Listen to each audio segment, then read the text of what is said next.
शिवाजी महाराजांच्या संदर्भात एक कार्यक्रम रायगडावर करताय, तर मग सातारा आणि कोल्हापूर या दोन्ही गाद्या छत्रपतींच्या आहेत. मग दोन्ही गाद्यांच्या वंशजांना, सध्याच्या छत्रपतींना तुम्ही निमंत्रण द्यायला पाहिजे. उदयनराजे भोसले भारतीय जनता पक्षामध्ये आहेत म्हणून त्यांना बोलवायचे. छत्रपती शिवाजी महाराज भाजपात नव्हते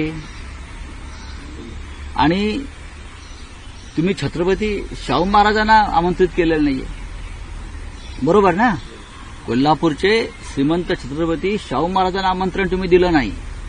तुम्ही कोल्हापूरचे छत्रपती संभाजी राजांना आमंत्रण दिलं नाही. तुम्ही कोल्हापूरच्या गादीला निमंत्रण दिलं नाही. फक्त जे महाराज वंशज भाजपची हजी करतायत तुम्ही त्यांना निमंत्रण दिलं. छत्रपतींचा आत्मा त्या समाधीतून तळमळत असेल हे अमित शहांचं आणि देवेंद्र फडणवीस यांचं राजकारण पाहून. जे तुमच्या पक्षात गेले त्यांना तुम्ही बोलवता, काय संबंध आहे? तुम्ही शाहू महाराजांना सन्मानानं बोलवायला पाहिजे होतं कालच्या कार्यक्रमाला. तुम्ही छत्रपती संभाजी आहेत आमचे, त्यांना सन्मानानं बोलवायला हवं होतं का? त्यांनी त्यासाठी तुमच्या पक्षात प्रवेश केला पाहिजे का? हे कोणतं धोरण आहे?